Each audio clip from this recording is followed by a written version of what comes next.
Alright, so I decided to take the time, instead of re-recording the episode, to just dub it. So this is future me, trying to explain what past me was thinking. And, yes, the answer sometimes is he wasn't. In any case, right now I'm just looking over the state because it's early in the morning, and I'm trying to remember what's going on. Checking to see how many mech warriors I have left available, because I'm going to be dropping 3 vehicles. I hear ya. And I want to make sure that I have enough mech warriors to be able to actually field my full force, or as much of it as I can. And then we go straight away into the 2-skull defend base. Alright. Dropping out the injured mech warriors. There's always somebody injured. And then dropping Ether in because we want to get some experience with the assassin. Assassin is going to be really useful once we get some medium mechs on board and we have the firepower and the pinpoint to actually go for example, side torso destruction once we find ammo, or maybe go for headshots once they're on the ground. In any case, here we go. Defend base 2-skull with our 1-skull lance. Command interface initiated. And yeah, we are in defend base. I'm gonna take a minute here to figure out where to drop. We know the Vanguard is down the road, so we want to stop the Vanguard.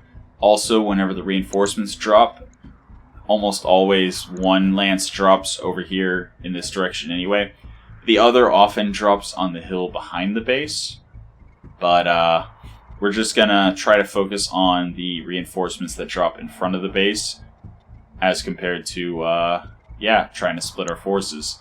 We do not have enough firepower or enough, manpower to be able to split our forces effectively. So with defend base, we're always going to just have to pick one flank and go with it. And yeah, I forgot that we're only dropping 3 mechs, so I cancel out so I can drop the 3 mechs in cover and then try to drop the 3 vehicles by the road. And you see me struggling to get to the road. And I express mild frustration because, yeah, it's weird that we can drop our mechs right there and our vehicles can't drop anywhere over there at all. But pretty soon I give up and just drop in the base because we have fast vehicles. It's not like we brought the Hetzer. And we have enemy contact. We take a quick look. After this mission, let's make snowmen. Ready for action. We see that they Ready have for action, Commander. okay initiative. It's not the best. But, I mean, turn 17 is still pretty high compared to what our rookie mech warriors can do. I noticed it's a Centurion. I remember we have parts of a Centurion. I get a little excited because I'm pretty sure, and I'm right in believing so, that we have 2 parts of a Centurion already. So all we need is 1 part, which we're guaranteed to get. So yes, spoilers, we get a Centurion.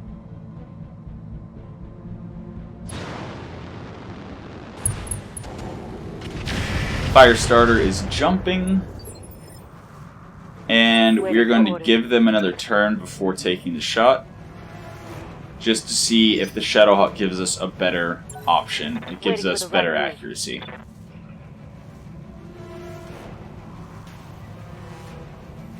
And he takes his time. And takes his time quite a lot. And I'm pretty sure he jumps and braces here. So he took all that time to basically decide to do nothing. However, by jumping and bracing, Yes, Commander. he's now a worse target than the Firestarter. So rather than waiting till turn 11 for the Centurion, I decided to go ahead and take the shot.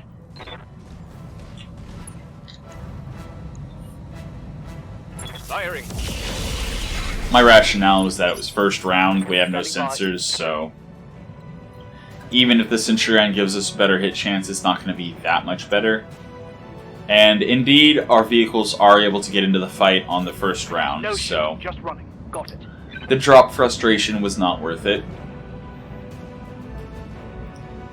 Even if we hadn't been able to get in the first fight.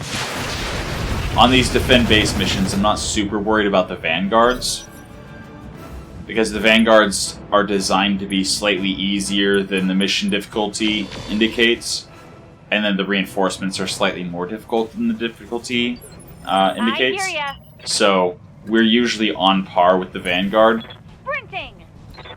even though we're, you know, under tonnage for the mission itself. Of course, that'll change once we get our lance a little more developed. What can I do for you? For now, that is the case. And just trying to get an optimal range with No everyone. shooting. Trying to land as many hits as we can.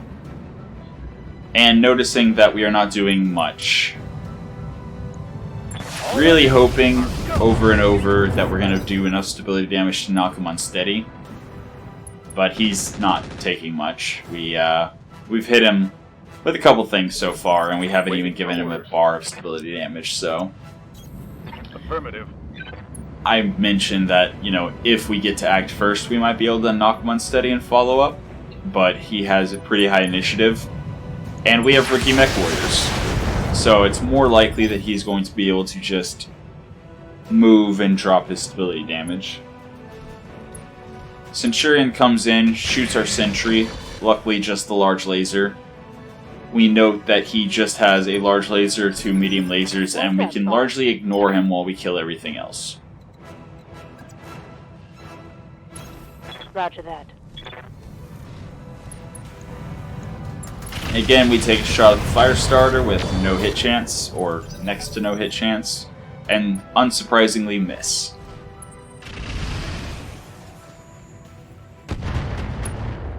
I believe it's an urban mech, moves and shoots backwards, so he has his back to us. Big hit. Big hit. And yeah, since he has his back to us, that means it's a good target. Especially since he has no evasion, because Irvies are slow. The Firestarter sprints, which means he did not drop his evasion or his stability damage, and he is not guarded, so he's still a prime target. So we can either shoot the Irby in the back, we can shoot the already almost unsteady Firestarter, or we can realize that's a Shadowhawk 2C. I think I realized it at this point already. I don't know. But it's a Shadowhawk 2C. So that's obviously, if we can kill it, the highest priority target, because he's going to have the most firepower. And he's, again, deciding what to do and taking a while to do it. Not sure why he takes so long to decide what to do, but he finally shoots our ally, which we are more than happy to see. Let's do this. And he gives us a position where we can shoot him in the back. So, to try to get him down as quickly as possible, I switch to the light PPC FI-off, which Roger. I forget what it stands for. It's Field Inhibitor, I think, off. But the light PPC does get damaged, and since I'm not willing to destroy it, then I flip it back to FI on the rest of the battle. You may have noticed that I've been using a lot of hot loading LRMs and things like that, and yes, I have. Confirmed. Because the quicker I can do damage, the quicker I can take mechs down, the less damage I'm going to take. And there's an ammo explosion, and the Irby falls. One shot, one kill, you love to see it. We get our turrets online. Our little ally shoots his Waiting on you, weapons, Commander. and we try once more to strike the Shadowhawk in the back. Got Now, it. at this point, I'm realizing if we can do enough damage to open him up, we have a Maxim with machine guns and an SRM Valiant. Another hit like that and Orders. So what our goal is to get his center torso open, which it is, and then to get the Maxman and hopefully cause some ammo explosions, hopefully just kill him. I'm not trying to get Salvage right now. I'm trying to not die. That is the plan. That is the primary concern. Receiving you. But if we happen to kill and get Salvage, I'm all for it. And to that end, we're going to try to backstrike the open Shadowhawk 2C, max out the machine guns, and fail. But we did get a knockdown. So, ammo explosion injury, knockdown injury, he's bleeding out, but even if he stands back up and is injured and has very low accuracy because of it, we don't want him to hit. He has at least 100 damage Alpha Strike, which means he's a much bigger threat than even the Centurion. Centurion only has 90 damage with his medium lasers and large laser. However, I am going to take the opportunity to shoot the Centurion in the back because he's unsteady and he's not on the ground. So he's going to definitely be able to move before the Shadowhawk 2C. And as long as he's unsteady and I can shoot him in the back, there's a chance I can kill him before he acts again. And our turrets do some work on the Shadowhawk to help. And I'm relieved to see that the Centurion still has low initiative and the Shadowhawk is at 1. So hopefully we can kill him, and I was just explaining I can try to shoot him in the head to speed up the bleed out. And if I fail and blow off a side torso, that's still another injury. But more importantly, if I blow off a side torso, he has less weapon systems, so then we can afford to let him bleed out. And Centurion, again, backstrike, do some damage, destroy some things, maybe knock him on the ground. Critical hit. Allies doing ally things. And once more into the back of the Centurion. Oh no, that's right, this is the Maxim. So I go for engine crits, because clan mechs always have a engine in the side torso. So if anything doesn't hit head, it has a chance of critting the engine. However, we blow off the right torso. Hostile removed. He's dead, so I'm relieved for that. But at the same time, that's not a full mech it had the potential to be. Oh well. you betcha. The important part is not taking damage. And this is guaranteed to knock the Centurion down if it doesn't kill, which it kills. And then there was the one left. And it's a fire starter, I'm not super worried about it. So now here I'm looking for direct line of sight. Very basic, very simple. And there we go. So now it's just a matter of hitting the fire starter with everything I can until it dies from it. And this is round 8, or we have 8 rounds left, which means this is the last round before reinforcements arrive. So I'm really trying to kill the fire starter before he has any friends show up.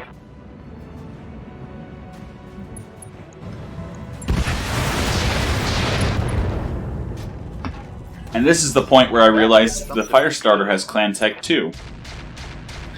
And I ask why Merrick is dropping so many clan mechs on a 2-skull mission. What can I do for you? It's not like they have a, massive number of them. Got it. And then once again, hot loading. In part, because the Plainsman with the LRMs does not have much ammo. And since it takes 2 crits for the LRM-15 to explode, and I'm down already, I was down to 90 ammo. So that's only 6 shots. And if I fire, even if it gets crit, there's only 5 shots left. And so, once I fire again, even if it gets destroyed, there's only 4 shots left that I'm missing out on. Now, getting it crit the first time Good does to go. reduce its accuracy, so that's one consideration while hot loading. But if you can try to get a kill, then it could be the difference between getting the kill and not. So, yeah, it's just one of those things you have to weigh the benefits against the risks. And of course, the biggest risk on a mech is the weapon system being destroyed and having to be replaced. But vehicles, they get replaced automatically, so it's much more beneficial to hot load on a vehicle than it is on a mech. And I decided I'm going to split my fire a little bit. Try to send the long range after the Icarus II and the short range after the light mech in the front. Missed. In part because I'm under the impression that that ridge right in front of me is blocking line of sight to the rest of them. Got something you want done? Copy that. So we bring our plainsmen in, fire the SERMs. Targeting for an alpha strike. He's open, but it's not a kill. On that one. And I also, at some point, I take the time to count and realize I only see 7 mechs, which means there's a stealth mech somewhere. Because once you get past, I think, 1 skull missions, they never drop small lances. I don't think. Pretty sure they don't. I'm pretty sure it's always 4 for Inner Sphere, 5 for Clan, and 6 for Comstar once you get past like 1 or 2 skull missions. Whereas if you're dropping on like half skull and 1 skull missions, they can drop light. You can be facing a lance of a single mech. In any case, he shot his buddy in the back. Love to see it. We move the Maxim forward and focus the open mech. Like, that vehicle is definitely best when shooting somebody who's already open. Scored a critical hit.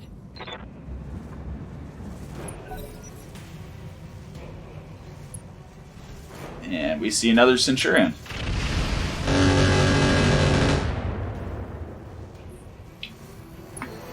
I believe I made a comment about how much I love Centurions. They're definitely great all around, just like good armor, good armaments, good hard points usually. Like, just solid all around mech. It's not my favorite, but it definitely gets the job done. Turbo. Plainsmen, we turn off hot load. Just because we're in a position where we can get a pretty good hit chance from range. Yeah, critical hit.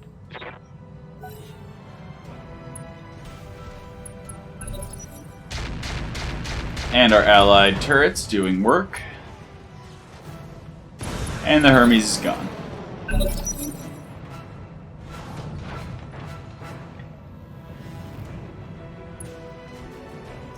Icarus 2's backing off and doing nothing, so we are like... I'm under the impression that we can just ignore him for a bit. Because, yeah, if I don't have direct line of sight and he's guarded, not an ideal target. I identified the Scarecrow and immediately want it gone. Standing by. So I tried to focus fire the Scarecrow. Aye, aye. Very straightforward battle. Just picking a target, focus firing, trying to take weapons off the board. That hit something good. And waiting for them to move. Chameleon moving forward. Chameleon shooting building. I'm happy to be not taking damage. I decide maybe the gauntlet should go ahead and move around, and then I'm like, you know, no. Scarecrow's highest priority here. On my way. So, focusing the Scarecrow. Take an arm off. Yeah. He's now unsteady. and then he moves. So, unfortunately, no follow-up. My sentry's arm is open, so I make a comment about how I need to start twisting to protect it, especially since it's the arm that has the PPC, the snub-nose PPC and the medium laser exostar. And then I proceed to completely forget to twist several rounds in a row.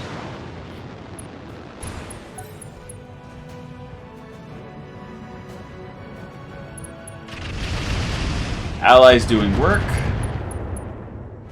Best part of a defend-based mission is you always have ally support. And this is the point where I finally get a chance to say, yes, this is the snub-nose PPC and medium laser exostar arm. That's the side we're supposed to protect.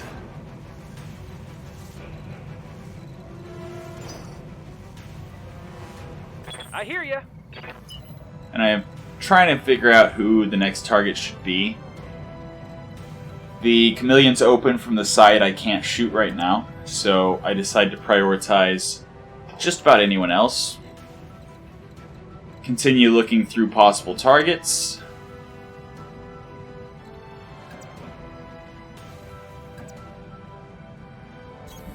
Pedal to the metal.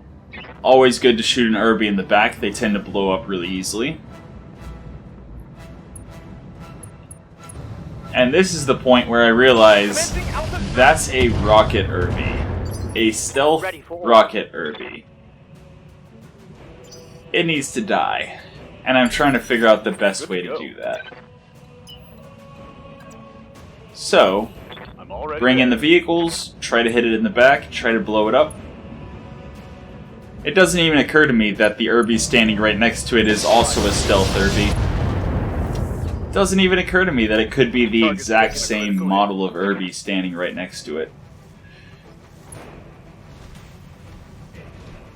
But if I can take the Irbies down before they alpha strike with their rockets, then, You've got nothing. yeah, You hear me? that's a major threat off the board.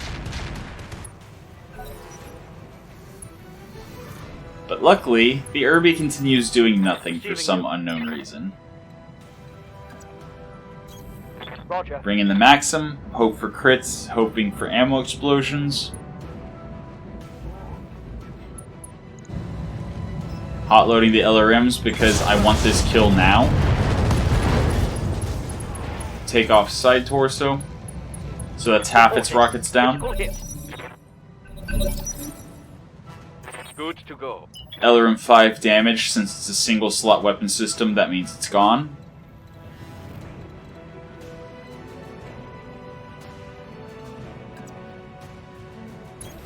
On my way. Double time. Forget to twist the sentry again.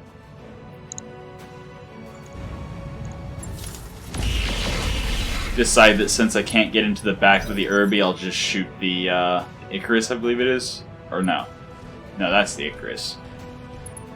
Which one is it that I'm shooting? I don't even remember.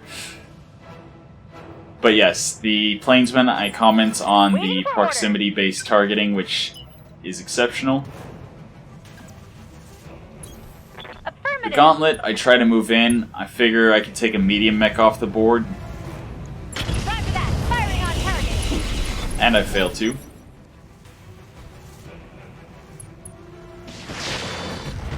Our allies follow up a little bit, and I'm concerned about the Irby, but half his rockets are down, so I'm like, yeah, nah, it's okay if he lives a little bit longer. It would be nice to take him down, but he doesn't need much more, and I don't want to waste my strongest alpha strike from the Gauntlet on him. The Whitworth can't get into his back, so I figure, alright, once again, I will shoot the Chameleon. I decide to hotload, and I decide to hotload. Again, just trying for the kill.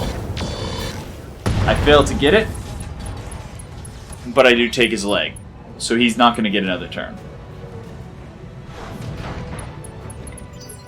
He's on the ground, both side torsos are open. He's dead. He's dead to rights. Standing by. And then the Maxim, I go, you know what?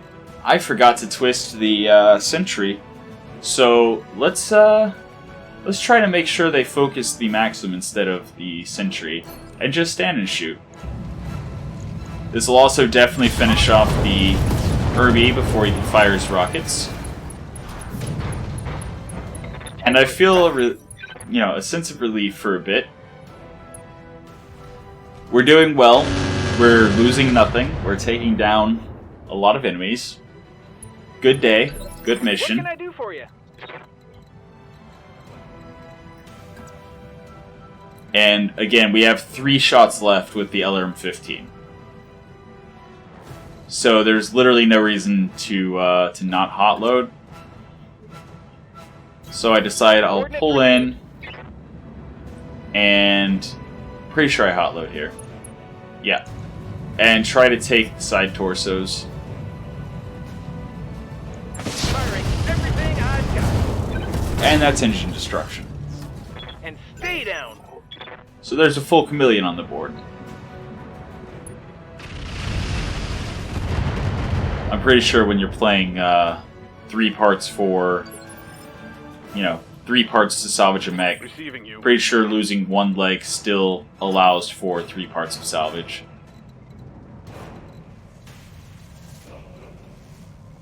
I sit here and decide for a bit, okay, who do I want to focus?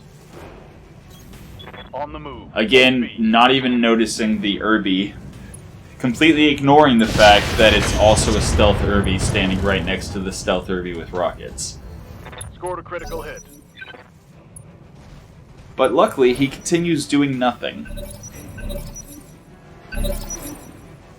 And I finally check the Irby, and I finally realize it's another rocket Irby. It needs to die.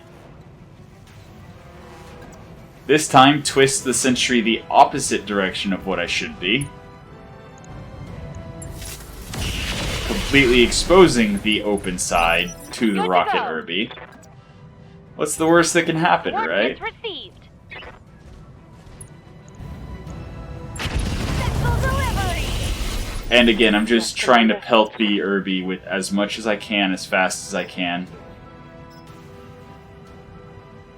Just trying to get the kill before he can unload.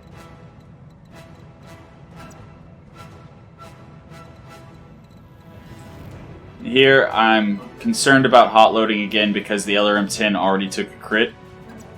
As you see, the LRM-5 was destroyed by the crit that it took. And I'd rather not have to replace both LRMs. Although, in hindsight, killing that Irby really would have been worth potentially losing the LRM-10. I'm being flanked. And they are focusing the Maxim, considering that it has no evasion. Smart choice. Damage is minor, Commander. Ready for order. We have a Plainsman. We have a Plainsman with SRMs. The Centurion's open in the back. However, the Irby needs to die.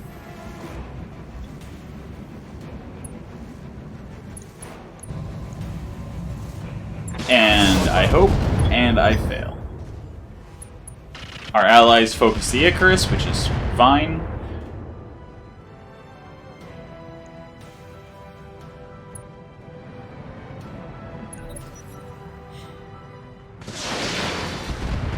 Our allies continue focusing the Icarus, again, completely fine. And I get 1 more shot, I believe, at the Irby before it's his turn. So I roll right up into his face with my hot-loaded LRM and crit 1 rocket and destroy the tag barrage. When I shoot you, you'll take it and like it. But my LRM-15 is destroyed in the process. However, it's fine because I only had 1 more shot left on it anyway. Ready for orders. He's completely open from the front. Or from the left. Position confirmed. He still had side torso armor on the right, so I figure, okay, my best bet is to try to cause an ammo explosion. However, all I successfully do is take off half his rockets.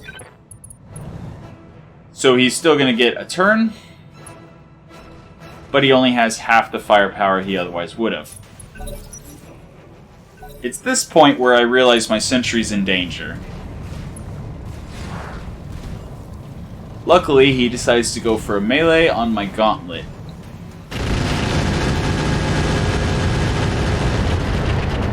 And everything's fine.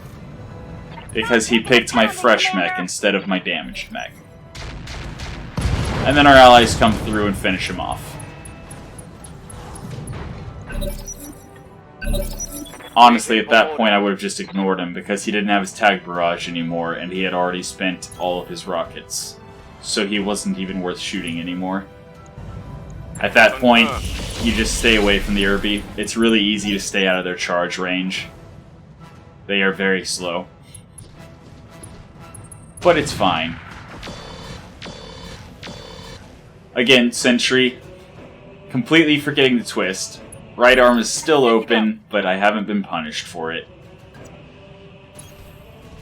It's always nice when you get lucky.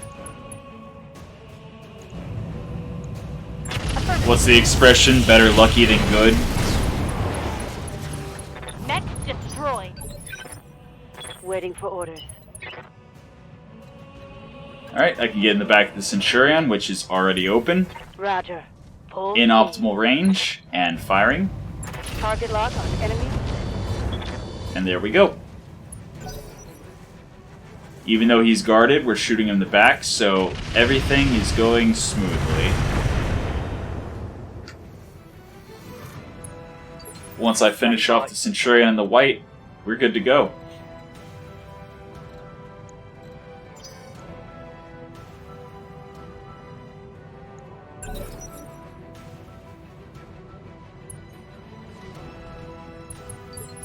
Waiting on you, Commander. Again, I reserved the Maxim there so that I could open up his center torso Going turbo. to try for crits in the back. Affirmative. I'm just looking to see if I can get his back open, his center torso back.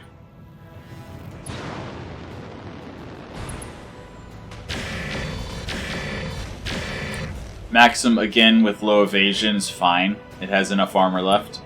But it is panicked now. Ready for orders. So we once again go into his back. Trying to, again, get that center torso open. And instead we cause an AC-20 ammo explosion. It's fine. One left target. It's completely fine. So the Maxim, I might as well shoot the final mech in the back. Why not? At the very least, I'll have increased accuracy. But only one machine gun round hits. Good times. Waiting for orders. So I decide, okay, fine, I'll just shoot him. I'll just shoot him till he dies from it. Got it.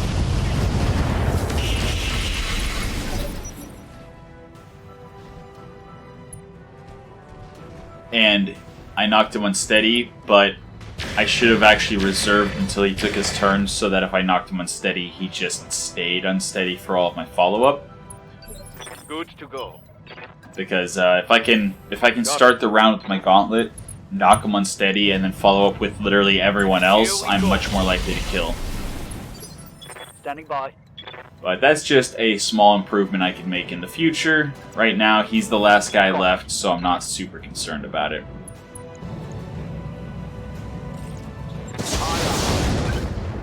But yeah, I'd be getting a lot more hits with these follow-up attacks if I had waited till he acted to knock him unsteady.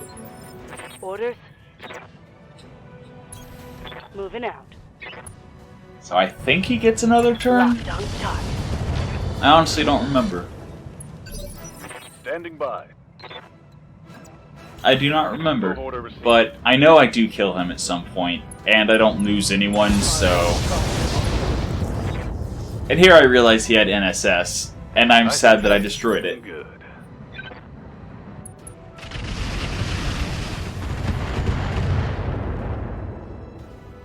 Because stealth is definitely going to be a good option for helping the survivability of our medium mechs especially. Affirmative. Like, once you get to heavy mechs tend to have pretty good armor, can usually absorb an alpha strike from another heavy or an assault mech. Standing by. But medium mechs, once you get to heavy and assault mechs, they kind of fall down pretty easily. So it's generally a good idea to have something along the lines of stealth to help. And yes, stray shot on the vehicle doesn't matter. It's going to get repaired for free anyway. And that's a knockdown. He is not going to get another turn, I don't believe. Let's do this. So, quickly finishing him off. Confirmed. Easy peasy. Go ahead and go for legs. Firing all weapons. Because why not? Might as well maximize salvage. Hard hit there.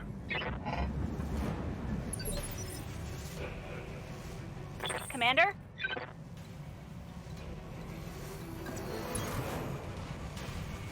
And yeah, sure, why not? Sure, why not? Roger that. And mission accomplished. That's a kill. So now we get to go to the loot Mission screen. Successful.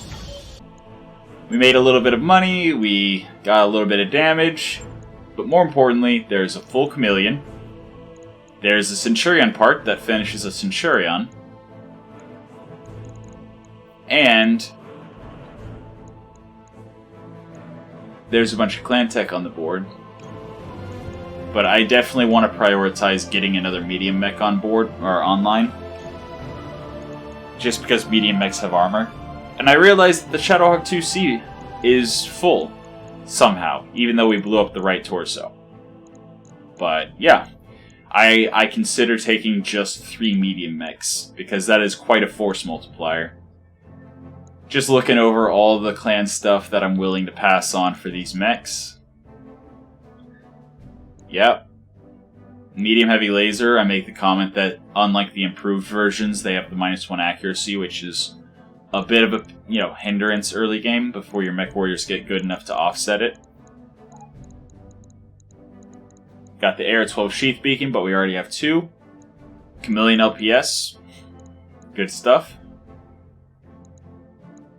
And then we got Clan Indo, which I think about for a second because we don't have Indo. I don't think we have any Indo. So we're going to have 3 medium mechs with stock armor, stock structure, stock engine. And that's a Clan XL engine. And I had absolutely put a Clan XL engine into a medium mech. And then I see the defensive gyro. And I decide I need to drop a medium mech. So, I think, would I rather have the Chameleon or would I rather have the Shadowhawk? I don't have a lot of mech tech, so the Shadowhawk's unlikely to come with a bunch of clan tech in it. So, really the question comes down to 5 tons versus the chance for clan tech. And I feel like 5 tons is actually significant. So I take the Clan Indo, I take the Clan XL, and I take the defensive gyro. And I talk about the heat sinks and how I need heat sinks, but hopefully I'll get some randomly because there's so many. And jump jet improves are nice, and then I see the Watchdog suite. And then I'm sad. Because I'm going to have to give up something. There's just too much good stuff. And the Clan Watchdog Suite is the second best electronic warfare system in the game. It weighs 1.5 tons. It gives the carrier a shield of 3 and reduces jamming by 1. However, it also gives all allies within range a +2 shield. So you put it on an evasive or tanky mech, and it just provides shielding to everyone around it. It also jams enemies if they're within range. So it makes it easier to hit enemies if you're close to the enemies as well. And then I sit here and think for a second. And I go, wait a second. The Chameleon has 3 energy hard points, a missile hard point, and 2 support hard points. That's not as good as a clan mech. Especially when the clan mech has 5 energy, I believe. Yes, 5 energy, a ballistic, a missile, and a support. Which means with the ballistic, we can potentially use the heavy rack too.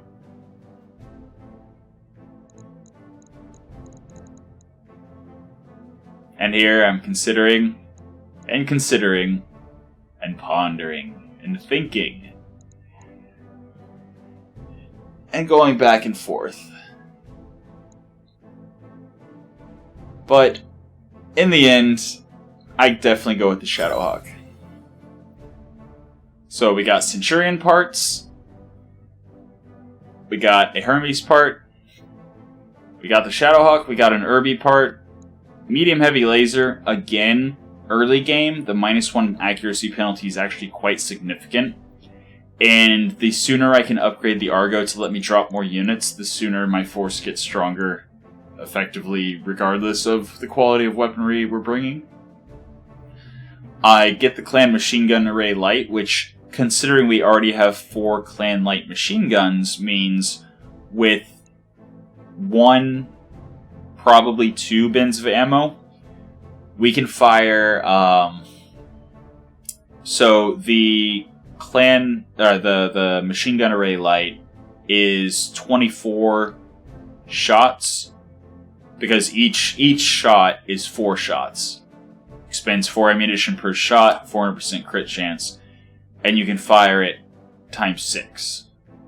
So that's 24. And then each of the 4 light machine guns can fire times 6. So that's another 24. So that's a lot of crit chance. You just have to get them open first. And we got a 270 core, which I realize, oh man, we actually don't have very many engine cores either, so getting these medium mechs up and running is going to be a problem. I'm actually overjoyed to see even a single heatsink. The Clan heatsink kit, I comment on how it's only going to be useful because we got that 270 core. And until we get Clan heatsinks, which is not incredibly likely, it's kind of useless. So we sell all the basic stuff. We get some LRM ammo. I think about it for a second, and I sell the regular LRM ammo because we have a double bin. And I'd rather we bring stuff like Artemis. And then I immediately go build the Centurion. That mech you asked for. And build the Shadowhawk. That mech is ready to fight, Commander. So, we start looking at the Shadowhawk, seeing what kind of clan tech we got. And the answer is 2 medium heavy lasers. But it's fine. We still have clan head components, and we also got clan armor. Clan armor comes with case. So we have case built in.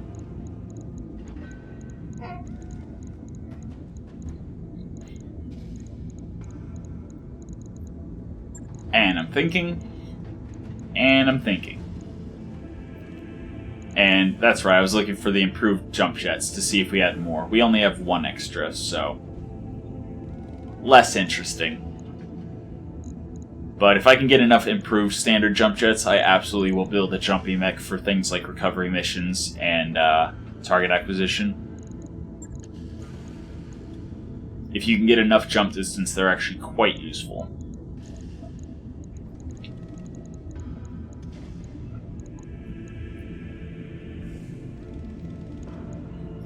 And I'm just sketching out how the Heavy Rack 2 would work.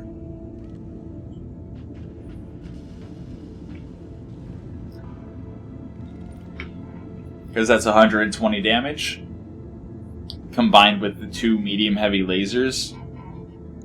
That's 200 damage, which is quite an impressive alpha strike.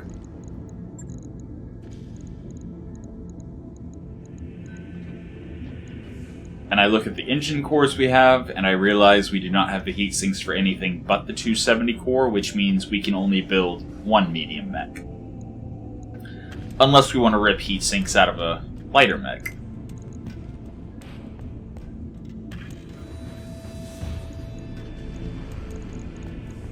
And again, just sketching things out. Kind of looking and kicking ideas around. Clan XL engine. Probably going to be required to make the Heavy MkII viable. We're already at 1.46 million. Add in the Indo, we're over 1.5 million. Clan heatsink kit, because why not? And the heat efficiency's fine, even though when you spin up the Heavy MkII, it does an extra 6 heat. That's almost nothing. So we'd have a heat delta of 4, which is completely fine. We could also even throw in that emergency coolant system just in case. But this leaves us with 4 tons left. 4 tons. What do we spend 4 tons on? And I look, the Clan Gauss rifle is 3 tons heavier. However, we have the tonnage for it, and even though it's less total damage, it's 75 pinpoint along with the 40 pinpoint from the medium heavies. So that's what, 155 instead of 200. However, it's all pinpoint, so if we put somebody with assassin in, then we would be able to focus, for example, a leg. Or alternatively, we could add some medium lasers. Unfortunately, that's too hot, so I compare the heat. Because again, the Heavy MkII is going to spin up an extra 6 heat when it's firing times 6. I consider, maybe dropping the medium heavies because they do generate a lot of heat. Because the medium laser Exostar is only 25 damage, but it has a +1 accuracy instead of a -1. And I'm pretty sure we have 2 others sitting around. So we could have 4 medium laser Exostars along with the Heavy MkII. Or we can replace the Heavy MkII. And that's when we realize we do not have Gauss ammo. We have a half bin and that's it. So that doesn't work. Which means we definitely want to go with the Heavy MkII. It's the most bang for the buck we can get with a single ballistic hardpoint. So I look for the defensive gyro. We have 6-9 movement, so it's not enough to need the extra max evasion. So the defensive gyro plus is actually just equally good because we aren't going to make use of the maximum evasion. Also, I completely forgot about that improved standard jump jet in the legs, so we actually have more tonnage left than I thought we did. We also have the Clan Pharaoh sitting around that we could use.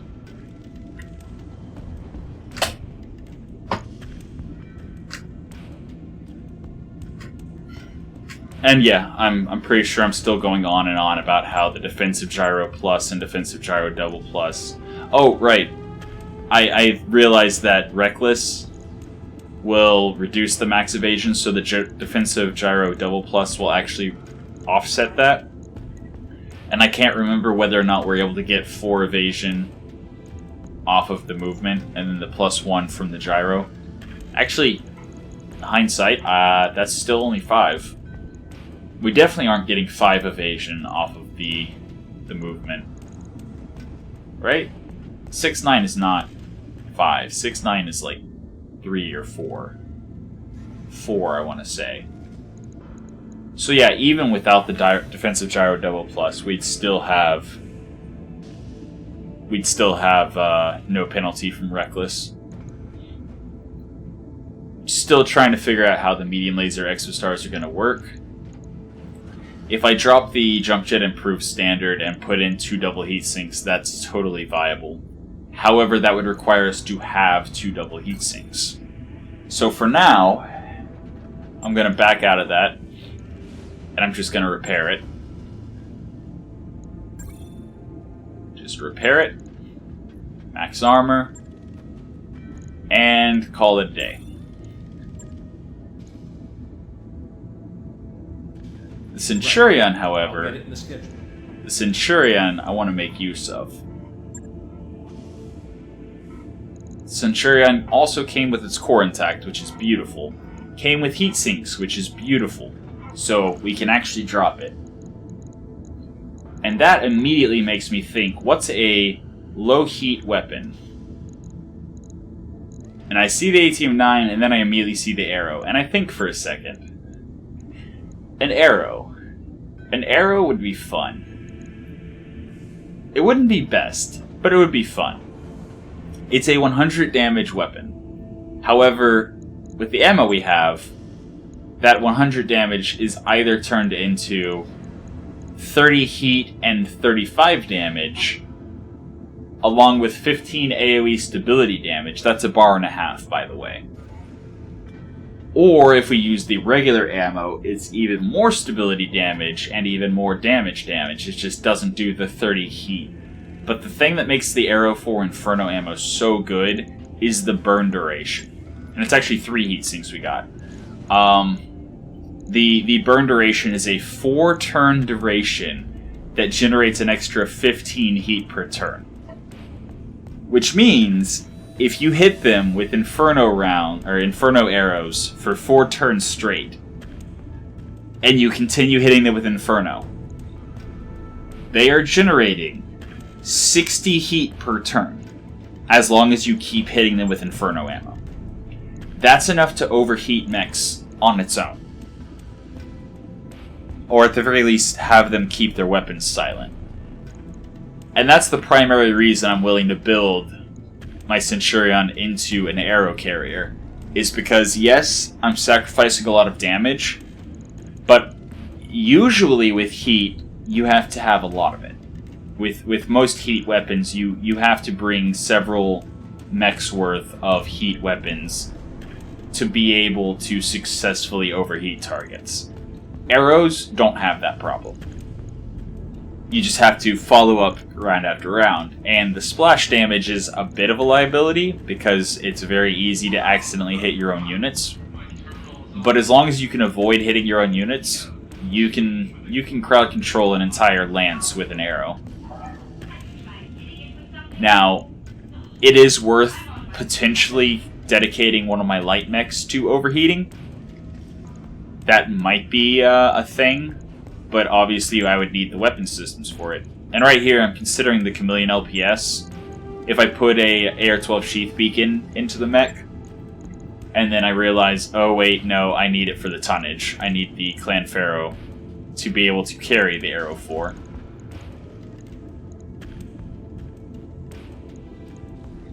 And actually looking at it, if I drop in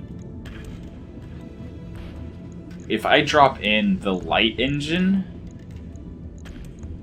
I could potentially get a couple more lasers online. 2 more medium lasers.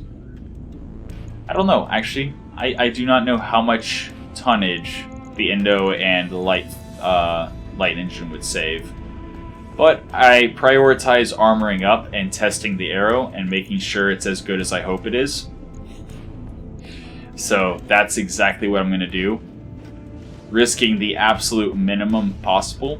Also, the reason I'm using the Clan Pharaoh instead of the Endo for the test is because Clan Pharaoh gives case.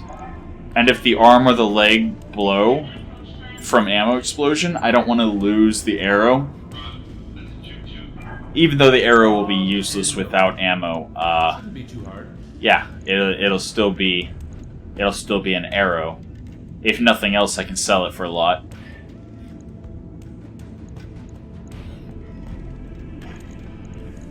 And now I'm sitting and thinking, the Arctic Fox just needs... Oh, right, first I'm like, hey, would the Arctic Fox be good with the machine guns? And then I'm like, wait, the Arctic Fox needs heat sinks. We got a heat sink. Where were the other 2 heat sinks? Because I remember there was a mech I said, oh, wait, no, we can't rip out these 2 heat sinks.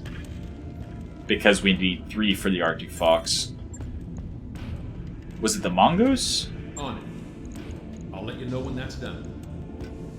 I think it was the Mongoose. I think I ended up ripping him out of the Whitworth. But I think it was actually the Mongoose that I was like, yeah, it has 2 heat sinks, I need 3. And I look and I recall we cannot build the Streak MRM carrier, although I'm considering possibly just building the SRM or MRM carriers. And I decide we're past light mechs.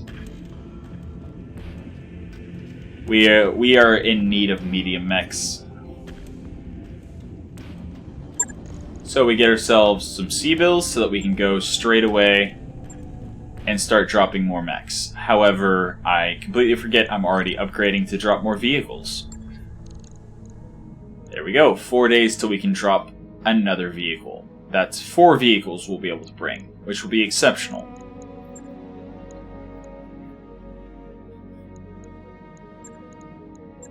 And yes, the playthrough has felt relatively easy so far. But that's just because right now the difficulty delta between the Lance rating and the, mission difficulty Those upgrades you asked for is 1 to 1.5 skulls. Sure thing. It'll take a bit. Once we get these medium mechs online and kitted out, we're easily going to be in 2-skull territory. I mean, 2-star territory. Hey boss, we've just So that'll be completed 4 those skull upgrades. missions, at which point we'll have a difficulty delta of 2.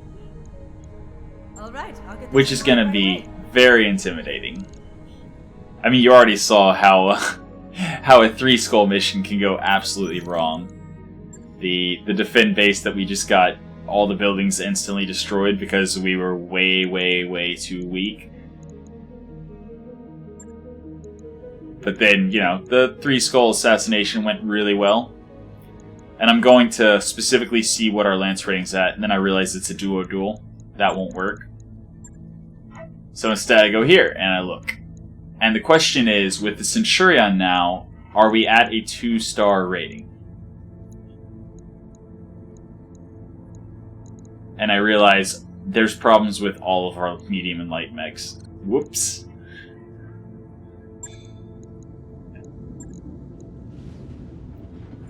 So, repair, drop the heat sinks because I realize, I can put those in the Arctic Fox. And the Arctic Fox will be online. Right. I'll get it in the schedule.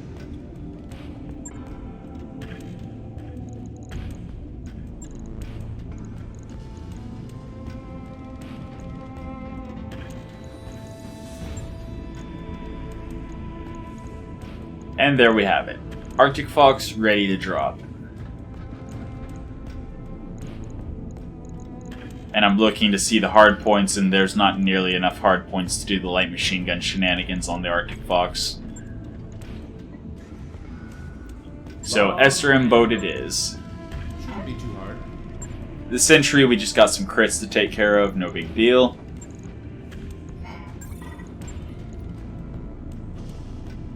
On it. And the Stiletto, When that's done. we need heat sinks.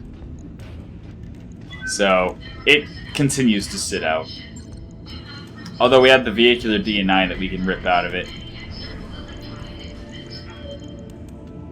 So, that's going to be what we have to drop. So, we are going to wait for the repairs. I think I'm talking right now, or I was talking about our Lance rating increasing and blah blah blah, whatever. I don't know. Again, I have a tendency to ramble. Network orders Alright, complete. so now we can drop Top-notch work, if I may say 6 so. mechs, I believe. I believe we can drop 6 mechs and 4 vehicles. Which should definitely put us into 2-star territory at least. However, right now we don't have that many. Right now we only have 5 mechs. And I get confused for a second. And then I realize, for some reason the vehicles got stuck there.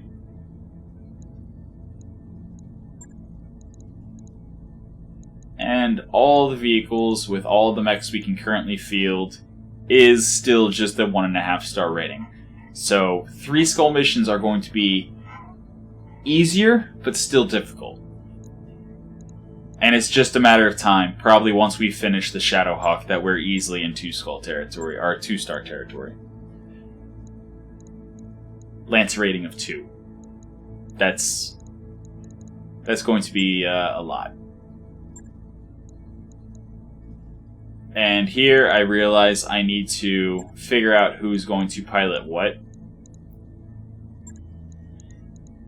Because I want to make sure that I have enough for one, and that I'm able to train them up.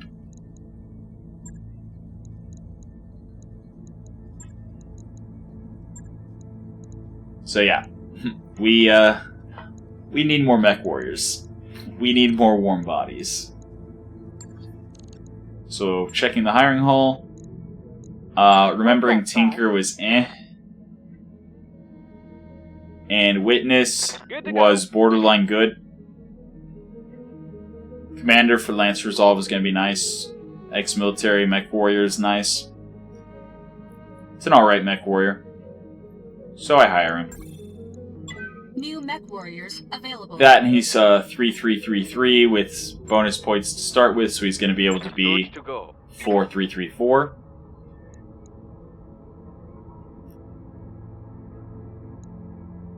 I don't know why I'm taking so long to do. Oh, that's right. I'm debating between cautious, and I decide to go with cautious because it also increases sensor check, and sensor check makes accuracy a little bit better. Training complete. So, just going through, training people up, as we do. Mech warrior training complete. Yes, Commander. Training confirmed, Commander. Waiting You for know, orders. it doesn't feel so slow when I'm actually doing it, but man, watching, What can I do for you?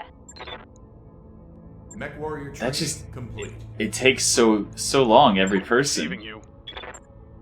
Like, look at this. Training confirmed, Commander. That feels so much longer when you're just watching. Waiting for orders. Huh. I wonder if I should just like edit out upgrading mech warriors. Commander? And yeah, I'm trying to figure out where Helga's gonna go because she's lucky military mech warrior reckless, which is like amazing for anything that has jam chance, and especially for the rack. The heavy rack 2 is going to definitely rely on lucky to not jam so much. However, she also only has 3 gunnery, which also impacts jam chance.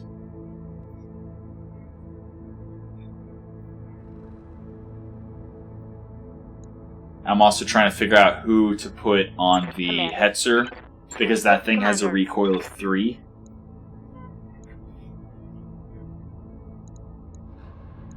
And yeah, it also has a jam chance. So we need somebody who's military lucky on the... Oh no, that's right. The Shadowhawk's going to be the one that has the rack on it. So we actually just right now need to figure out who to put on the Hetzer. And I'm pretty sure it's going to be Ronin. I take a minute to go back to look at the Hetzer. And indeed, 3 recoil, 15% jam chance. Oof. But it's still 120 damage pinpoint. That's beautiful. If it hits, it's going to help a lot. And I decide Ronin Commander. is indeed going to be the pilot of the Hetzer.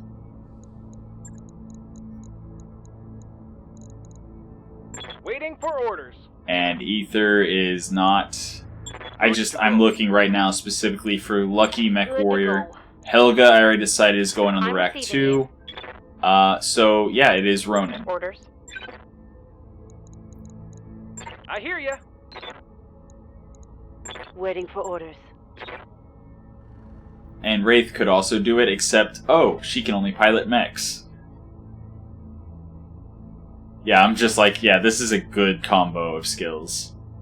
Wraith has gone from just, oh, she has lots of health, to actually being exceptional. Ready for orders. I'm really liking our barracks. Like, our team is improving quite rapidly. It's growing and improving. And every time somebody gets injured, we have 2 more people to take their place. Ready for orders. Ready for orders. And I see Assassin, so I decide to go Focus Fire for the increased improved call shot multiplier. So we want to put Varrock in some kind of pinpoint mech. Mech Warrior training complete. Witness 4-4. Training confirmed, Commander. Wraith, get up to Waiting 4, for 4, 4, 4.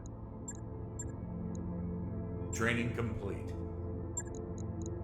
And we check Exo Standing to by. see how high he's getting. And yeah, he's actually high enough to be usable. For a light Warrior mech. training complete. But yes, usable. Waiting for orders. And Yukiona, I prefer the 4 gunnery over the 3 guts. And that's everyone. Attendance is mandatory. See you there. And I have no idea what I'm talking about right now. But yeah, we're ready to drop on the next mission. Those are the mechs that we have, and we need more heat sinks. Heat sinks is the only thing we actually desperately need right now. Other than that, we actually have plenty to work with. And yes, things are going swimmingly for now. It's only a matter of time, though, before our medium mechs get wrecked. Because, yeah, we're definitely, once we hit 2-star rating, it's gonna be heavy mechs and possibly even assault mechs in 4-skull missions. So that's gonna be rough. But until then, that's been your episode of Roguetech for the day. I hope you enjoyed it, and until next time, have a good one.